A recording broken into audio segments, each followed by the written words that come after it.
Welcome to Life Planning 101, brought to you by Smart Money Group and Kennedy Financial Services in Eastland, Texas. Tune in every week as we share important information to help you and your family live life on purpose. Insurance, investments, legacy and tax planning, and much more. All covered now on Life Planning 101. Aaron, have you ever spent hours on an Excel document and then exited out without saving it? Yes. Yes. Okay, so I'm not the only one. This is round 2 of the podcast. We recorded probably 30 to 40 minutes, which I'm sure Chris is happy that we didn't actually record that one. It was wonderful. We brought Brent in again, yeah. and of course, well, Brent stuff happens. So.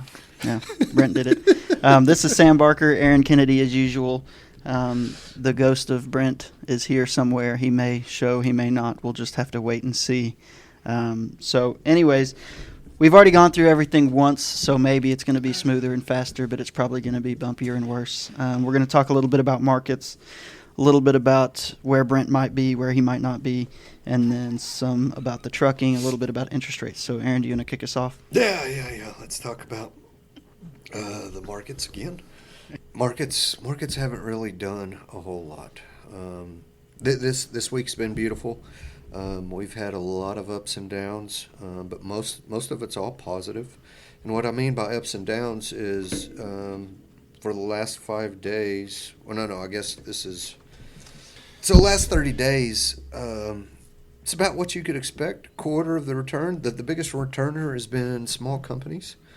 They've been on a heck of a run. They were up well over 4% for 30 days, and now they've come back down to about 2.49. International's up about 2, and then everything else looks really good. It's just right in line. Over the last 5 days, Nasdaq's is up almost 2%. Same thing, not small caps, but International's leading that, and then half the market's down. See, the Mag 7's negative. Who was down that big? Can you think of anything? No, it's just been a ho-hum market that it's been so boring you don't even know what's going on, and that's kind of what we're looking for.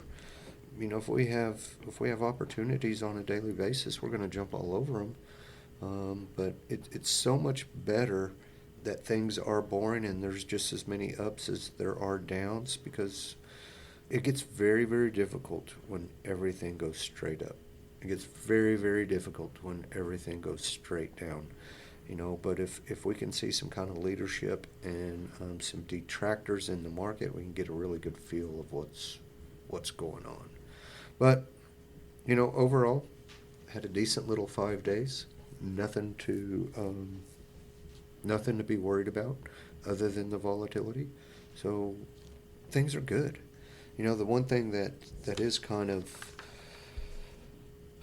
disturbing is, basically media, and, this is what we have to deal with. This is what everybody's had to deal with for a long time, and we're looking for something wrong always. We're looking, what's going to be the first shoe to drop? Where's the cracks? What's going to be the first one to break? And I really can't remember a time where I see this many articles of people trying to find it. And that's a beating. That really is a beating. And that we can kind of see it in the confidence levels, our confidence metrics. But that's one of the positive things. When everybody's negative, the market doesn't go down from there. Climbs a wall of worry. Yeah. So that's one of the biggest positives I see is everybody thinks it's going to crash. So hallelujah. Let's stay there. But on some of those negatives, a bunch of them are kind of silly, but one of the ones that we follow, and we own some companies. We do own some companies, and we follow them pretty tightly, are in shipping, transportation, freight, trucking, this kind of thing. And if you think about it, we live in a time of Walmart. We live in a time of Amazon. We expect to push a button on a computer screen and have something show up at our house the next day. Even in Eastland, Texas, I want next day shipping.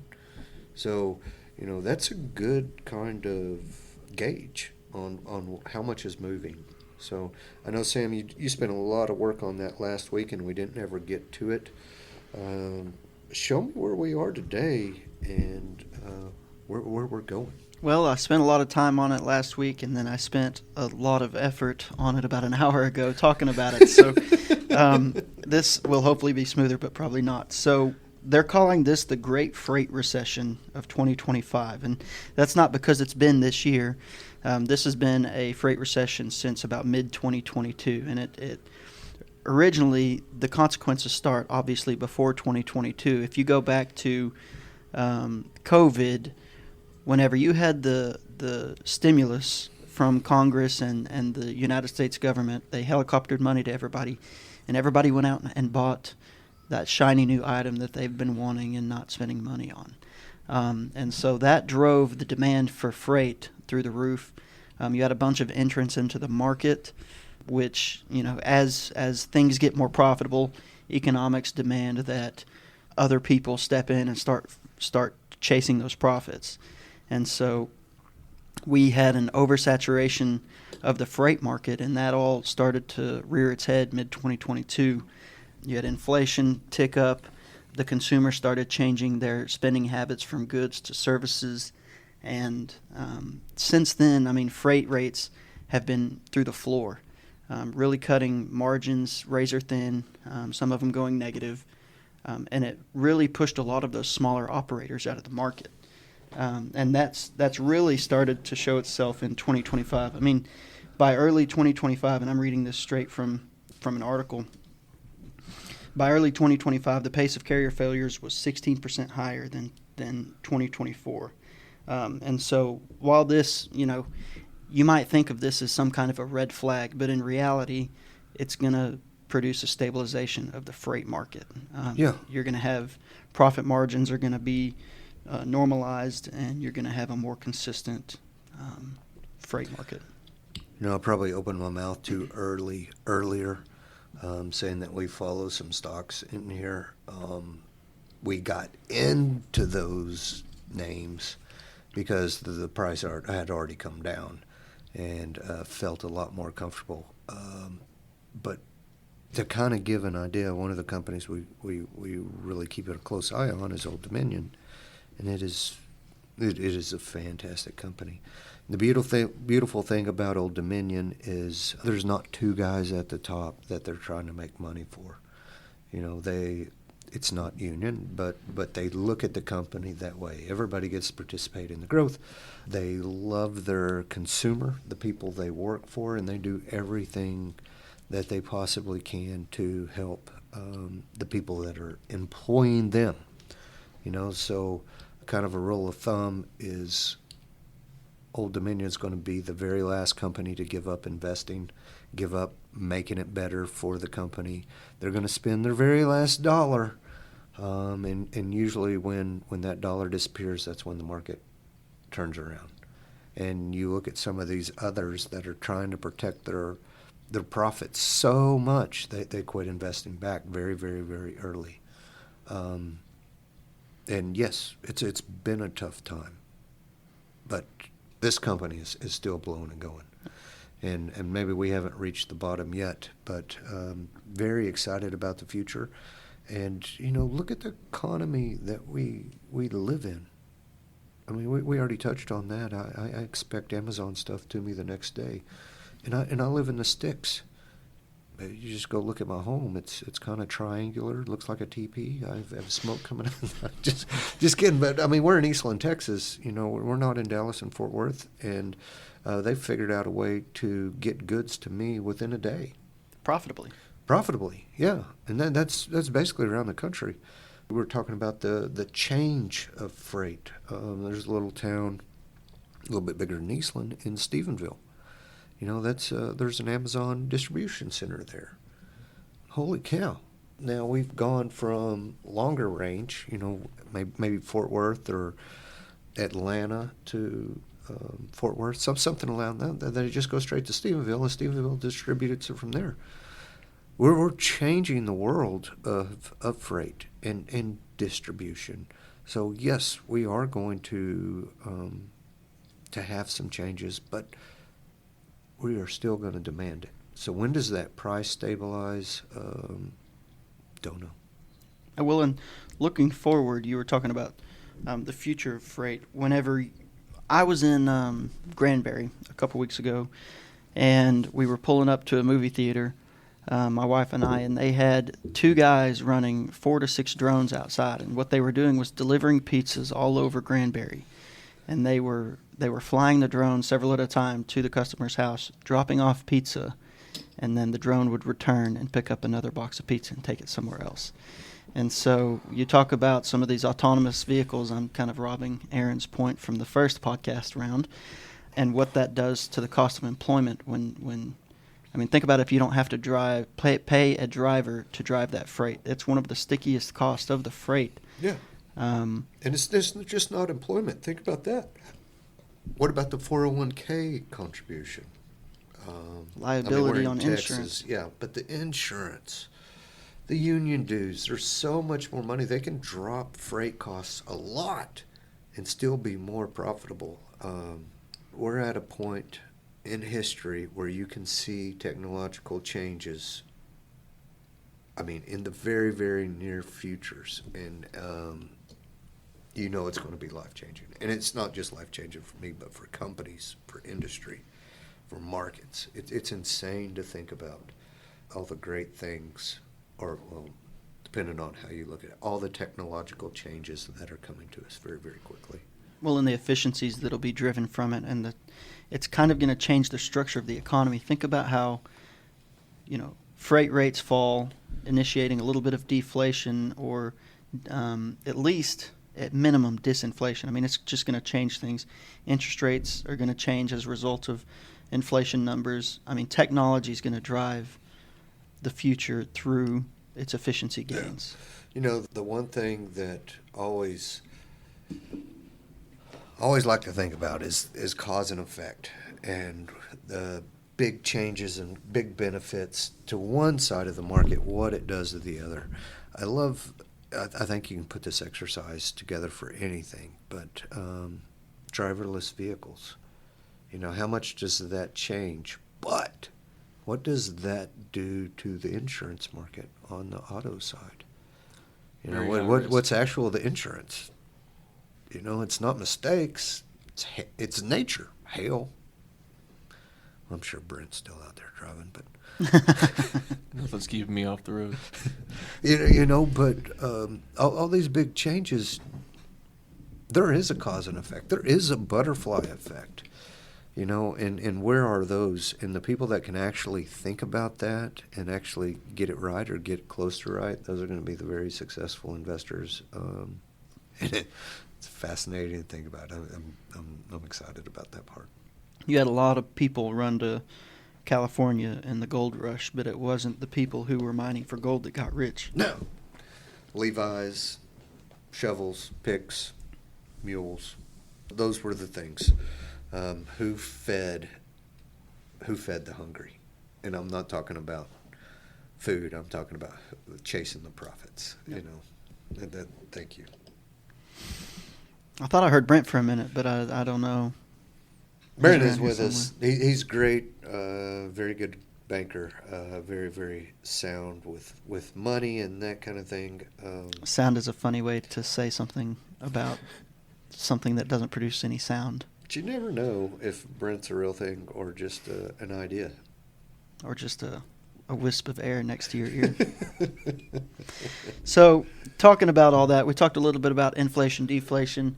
Something directly tied to that and affects it directly is going to be interest rates. And we've seen some interesting interest rate moves lately as a result of what? What has driven, kind of explain a little bit more about what's going on with interest rates and what specific interest rates have been moving. Yeah. This goes back to our looking for something wrong. There's got to be something wrong. I'm going to be the first to find it. As soon as I call the economic downturn, I'm going to be on CNBC and make millions of dollars. Write books about me. Write books and be famous. One of the biggest ones now is, it looks like, I want to discuss two. One's gold and silver, but the other's just money. money's drying up. That sounds horrible, right? Liquidity here for U.S. dollars, that's the end of the world. It looks like overnight lending has spiked. And it did. I mean, not as bad as the headline says. It was right around 4, but spiked into the world to 4.29. But, basically when a bank goes to sleep at night, correct me if I'm wrong, Brent, but they want to make sure that they have enough money to make sure everything's safe when they wake up in the morning ready to go, and they can get to lending and get back to business, and they have enough capital to keep going. It's always a focus and a balance. Yes. Yep. I'm glad that Brent showed up. I was about to say it's kind of wrong for you to say correct me if I'm wrong, Brent, and nobody be there named Brent to correct you. So I'm glad that he showed up. I know. I was hoping he wasn't going to correct me, but thank you. Well, there was no correction there. Anyways, go ahead. And a lot of the times, if banks don't have enough capital, they don't have enough cash in their savings in their accounts to back up their loans. They got to go get extra from the Fed, and this is the overnight lending, and that's spiking. And you kind of think about it, they all did it at one time, and the Fed didn't have enough for everybody to get a little bit. So banks started competing. No, I want that money. No, I want that money. I'll pay you this. I'll pay you this. And it kept pushing the price up. And 4 to 4.29 doesn't sound like a lot. But what is 7-8% jump? I mean, that's some fighting. We have some liquidity constraints. And we're talking, hundreds of millions or billions of dollars. Billions and billions, hundreds of billions of dollars. Yeah. So that's a little bit of eye-opening. But you were saying something earlier. What is it? What is today? Is it? I can't see. My eyes are bad. 15th? 17th? What just happened? We got to pay our taxes. So on the corporate side, a lot of people cut checks for their quarterly taxes. So the banks experienced a lot of capital coming out of their institutions and going to the federal government, all at one time. So now banks want to conduct business. They want to make these loans. They have these loans, and we just had a chunk of money leave, so that they need a little bit of extra help. So one of the things is this a one-time event? Is this seasonality that we should expect it, or is something actually broken? And I tend to think that this is kind of seasonality. We should have known it's coming, and we just weren't prepared. Now back to the other thing, the gold and silver. This is cool. A lot of precious metals and stuff is determined in the futures market, so we understand it better here in the southern U.S. as, hey, I'm going to go out and sell my wheat production or my cattle production in the future and lock in my prices, called the futures market.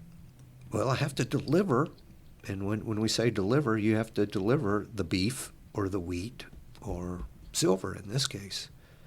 There's no silver to deliver. Nobody can take possession of it. So there's this wonderful opportunity that you get this, you can stack all this stuff, stick it on a plane, and fly it over to Great Britain and deliver it there and make money, or vice versa. I don't know which way it is.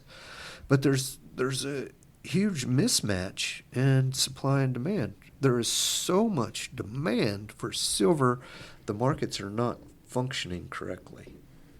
And what's funny is gold. Gold is, God, it's gone. I shouldn't have said that, but golly, it's gone from 1,700 just a few years back to 4,200 now. What about gold's little brother, silver? Hello, it's coming, and we weren't ready for it. So there is some seasonality there. There's a part of the season where India does a lot of buying and selling of gold and silver, and I know that had a large effect But there's also a large effect of, hey, I do not trust central government. I do not trust the value of the U.S. dollar. And the governments are the same way. Germany, I do not trust the U.S. dollar. I'm going to sell some dollars and buy some gold. China, Japan, everybody is selling dollars and buying gold. There's this huge, huge demand. And we're seeing the market kind of squeeze, and we really haven't seen anything like this since the Hunt brothers decades ago. Do y'all know anything about the Hunt brothers? Only what you talked about on the first round of the podcast. They saw the mismatch. It's the same thing that Soros did and almost took down the Bank of England. But they said, hey, there's not enough silver out there, and they tried to buy it all and create the squeeze. But we haven't seen anything, and they broke the market at about $50. And, hey, we're above $50 today. So very cool. Your kiddos or your great kiddos, something like that's going to be reading about this time. This will have economic significance going into the future. Well, and it feels kind of funny to tell this story again, but I'm going to. I was actually talking with a cattleman in North Texas from here, anyways, and Deja vu. or we were talking together, and what he is doing right now, it's similar to what's going on with silver between New York and Great Britain, but he's going down to Central Texas, Central West Texas, buying up some cattle, and it's a specific type of cattle, and he'll drive it 200 miles south and then resell it for a premium. So he's not having to take on the risk of, the cattle getting sick or any of the feed or the doctoring of the cattle. He's just driving it 200 miles and turn around and selling it for a premium. And the reason that he can do that is because you have people coming from south of the border coming up north in order to buy those cattle. And they're just stopping at a certain point, and he's able to fill that need and arbitrage away that price discrepancy by buying up cattle 200 miles north and then selling it at a higher price 200 miles south of where he bought it. And it's just an extremely interesting, it's just a parallel of what's going on in the silver market. Yeah. The good thing about that first go around was Sam actually bragged on me about something super cool that I taught him, but this time I don't remember that. Yeah. But that is part of the coolest part of investing is absolute arbitrage. Exactly what he's talking about. Prices should be equal across the globe. Maybe some difference in currencies, maybe some difference in interest rates. But if I sell my cattle in this area, I should be able to buy it in this other one. And as these mismatches take place, just like the silver, we're going to have enough silver flown to Great Britain that the price stabilizes. And that fixes liquidity problems and that fixes pricing problems. But being able to see that fast enough and act on it is, that to me, that's some of the most interesting parts, most exciting parts of the market. Did you have something, Brent? Well, I can kind of go back to something I found intriguing and kind of eye-opening for me was talking about the market and opportunity is I think a lot of times we focus on the company. Sam mentioned going back to the gold rush. Everyone was focused on the gold or a thing specifically. And then where was the profit made? Where was the success at? Like who was making the picks, so on and so forth. And you can kind of go up to when Netflix took off with the streaming services. You focus on the success of Netflix.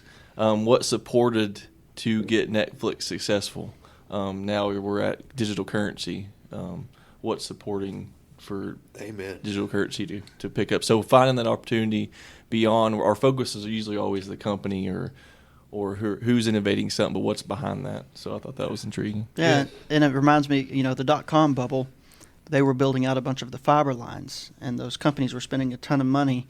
And I mean, you have to think about all of the excavation that happened to lay those lines. Those excavation companies made a lot of money, but those fiber lines went unused after the dot-com bust. Yeah. So, but those excavation companies kept their profits. It's funny. Brent said that, and when AI started taking off, what did we do? Everybody's invested in Microsoft and all that stuff, but where we went to take advantage of it was AI infrastructure. What do we need to take advantage of this? Quantum probably went the other way. We just looked for the technology companies, but you look at nuclear. What's going to have to take place?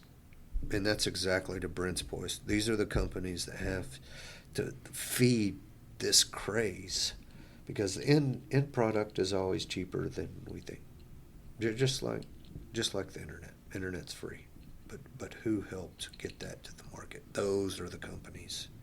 Those are the companies that are going to be extremely profitable. Well, and it's just the same reason that we were looking into nuclear, is we have a shortage of electrical capacity in this country. Yes. So, that was the beginning. That is in our infrastructure play. Is nothing's going to fuel this. We don't have the things to fuel it. So what's it going to be? And it's going to be those companies that are providing nuclear energy. And we said, let's take it a step further. But yeah, you're right. Thank you, Brent. Did we miss anything on round two, or have we pretty well covered everything? I know that this was, I don't know, was this one a better or worse podcast than the first one? Maybe. Summing it up. Yeah. Summing it up. Let's talk about what to do going forward. Get your risk right, number one. Get your risk right. I haven't been this excited about investing in a long time. You can actually visualize our changing world. There is going to be ups and downs, and that part's going to be very, very scary. I really think most people should put a little bit of cash on the sidelines, and I'm doing that personally. If you're an aggressive investor and you want 100% in the market, don't do that. Maybe put 10% and pray for a downside. If the market's dropped 50% and you can take that percent and buy at a 50% discount, you just doubled your money when it get back to normal. And one of the great things is when I do that personally, I get excited about the downturn, because things are changing whether you want it to or not. The world's going to be drastically different, and I would think the market would be up drastically higher than it is right now, if we're looking back 5 years from now. So have a little capital to take advantage of it. This is a glorious time for technology and change. And if we're scared or terrified, or it's consuming us, that's not healthy. So find a way to be excited, because man, things are going to be good. The world is changing, our economy is changing, technology is changing. Find a way that you could take advantage of that and be okay with the volatility of the unknown. Today we're sponsored by Norelco. We will shave mustaches. Yeah, I was going to say Brent was here, but I guess he left to go trim up his mustache. Hopefully this was the better run of the two on our podcast. I know we had a lot more jokes about Brent in the first one. Yes. But now he seems to be a little bit more settled in. If we're going to throw support out to shaving, it'd be Gillette. Gillette. Yeah. Gillette. All right. Sorry about that. All right. Well, that'll be enough today. We're over 30 minutes, so Chris is going to kill us. That's going to be another episode of Black and White Market Minute on Life Planning 101. Thank you for joining us for Life Planning 101, brought to you by Smart Money Group and Kennedy Financial Services. If you have questions, you can email them to lifeplanning@kennedy-financial.com. Be sure to tune in next week for more Life Planning 101.